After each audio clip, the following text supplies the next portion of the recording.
Good morning and welcome to another edition of Formative Friday. Last week we talked about tools that you can use to create clues for a breakout room. So we looked at anything from fake receipts to tickets to some geography templates, all kinds of different tools that you could use to create the clues. But now we need the locks, and we're in a scenario with remote learning and social distancing where you might not be able to just break out the Breakout EDU box as normal and just pull out the locks and have everyone try them.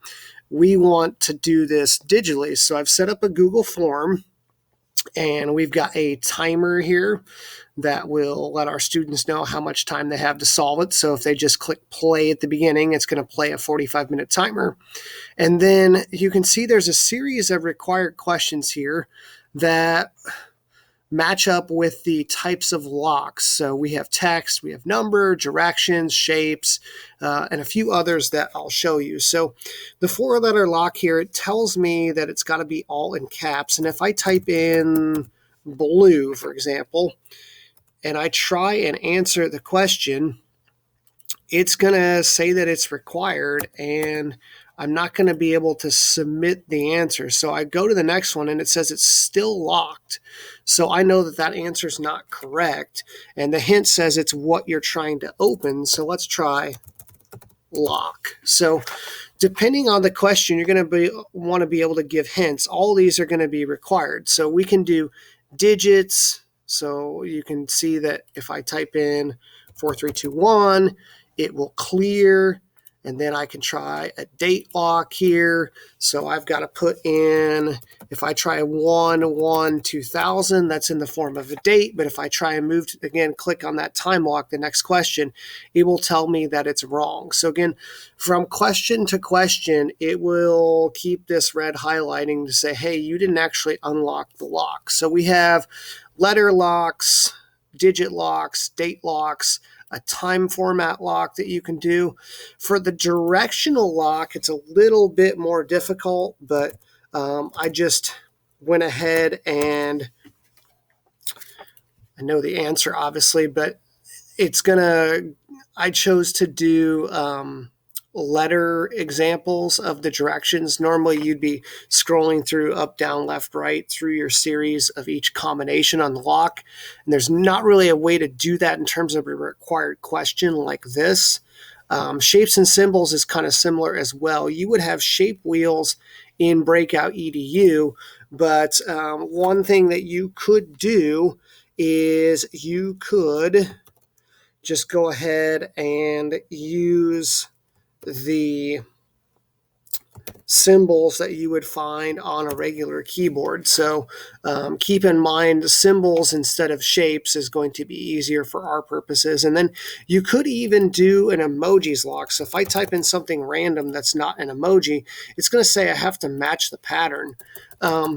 If I have pattern clues that are visuals, I want to try and make sure that we're all from the same space. So I'm giving them a link to the emoji clues that I'm giving them, and then they could copy paste the emojis into that answer box, and it should work. If you have problems with the emojis, please let me know.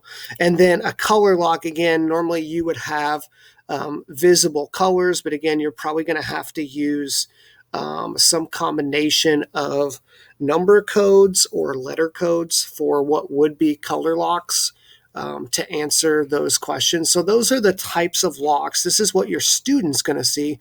Let's take a quick look at how these questions are set up in forms.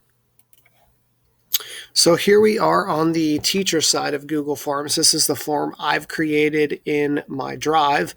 You can see I went ahead and customized my theme here. So that's how I got the image uploaded with the different types of locks.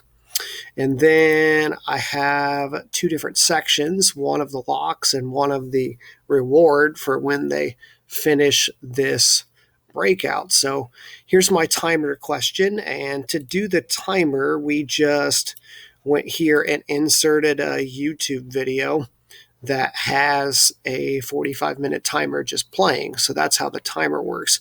For a letter or a digit lock, we have a short answer question, but in addition to requiring the question, if we look here at the three dots, the snowman, if you click the three dots, I have the description so that I can tell people it should be all caps, or I can give them hints. But I also have response validation checked. And response validation is basically going to say, you have to have exactly what I say. Normally, if I had a multiple choice question, it's real simple. It's either A, B, C, or D, and Google Forms is grading it automatically as a quiz. This is not a quiz. I'm just making sure that the question's required, and if they don't unlock the lock, they don't unlock the lock. So I'm requiring the response validation to be text.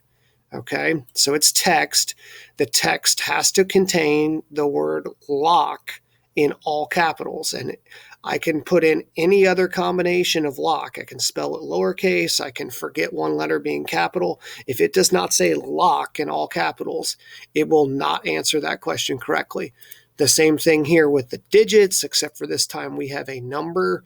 For you math teachers out there, you can do a whole lot more than equal to, by the way, if you'd like. You can do just about anything involving inequalities that you might want to. So I'm just choosing equal to because, again, a lock only has one combo. If you wanted to do a mystery number and have kids go through step by step and say it's greater than this or less than that or etc., you could do that. So that's my digit lock. The date lock is pretty simple. So we have a text and we're telling people the date format that we want to use: day, month, year. Be careful with that we're not using like a European style, but I'm basically saying if you were to put in the dates as day, month, year, it should be those digits and the slashes accordingly. And then I'm just making sure that my text answer, again, with response validation, lines up to the dates I want them to know. So that actually turns into an 8-digit combo as a date. That's a good it's a good one if you have a history or social studies clue.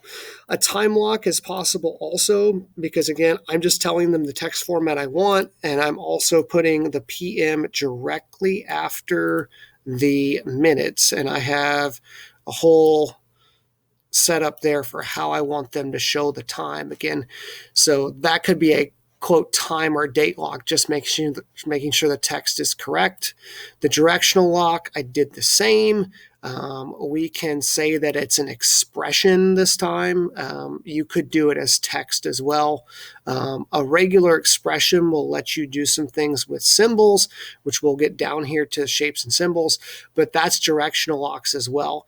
For the emojis lock, I literally just copy pasted turtle, apple, plane from this website of the emoji keyboard. And I'll go ahead and copy that right now and see what that looks like on the back end of the form. But emojis may be possible here as long as you're clear where you're getting the emojis from, because I'm telling it that the regular expression should contain symbols, and that's what those emojis are on the back end of things. They're coded symbols. So we'll see if those work out how I'd like them to. We talked about shapes and symbols, so we're going to see if the text will contain what we want. And then the same thing with colors. I didn't show an example on the actual quiz, but you're going to have to see if you can find a way to abbreviate or codify colors as a color lock.